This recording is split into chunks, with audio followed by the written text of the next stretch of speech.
allowing just limitless undocumented migration to this country was unsustainable. Sorry, I don't have any. I'm a little baby. I'm a baby. I have no money. I can pay you in blocks. No, I'm a baby. Is honestly horrifying, and if one person slips through the cracks, that's reason enough to pause, shut it down, and decide how you do it the right way.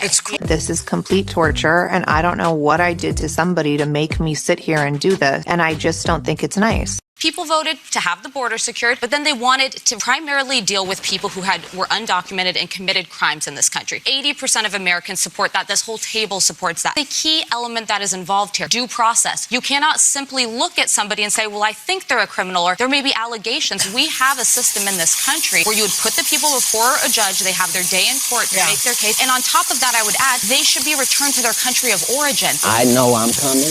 They know I know they gonna be there, and they know I'm gonna do the best job I can possibly. Not a third-party country that they have no connection to, no relatives in a jail there. Let their home country decide if they're going to be jailed and give them that process. But sending them somewhere they've never lived. Yeah, well, you know, that's just like your opinion, man. Yeah.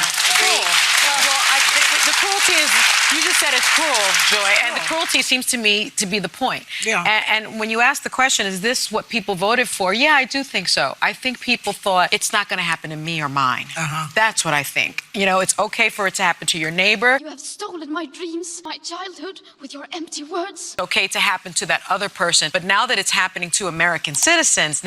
Make you want to kick a fat kid at Kmart, you know what I'm saying? Naturalized citizens, people with green cards, people that are legally here, people's sisters, brothers, sister-in-laws. Now I think people are thinking, oh, but I didn't vote for that. I'm stupid, you're smart, I was wrong, you were right, you're the best, worst. You're very good looking, I'm not. Family to be hurt, and it's a lack of empathy in this country. It is a lack of empathy. Well, the thing is, if the United States has an agreement with, let's say, El Salvador. You don't know about jail? Oh, you would love jail. To house people, right? They're paying El Salvadorian prisons to pay people. Then why doesn't the White House say, I want that person back because that was a mistake?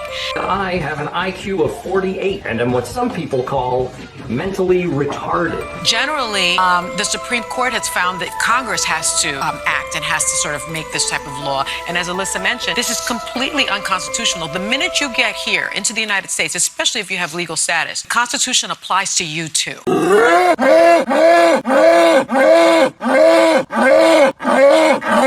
And so the fact that this is happening is something that every American citizen should be extremely concerned about. In particular, I know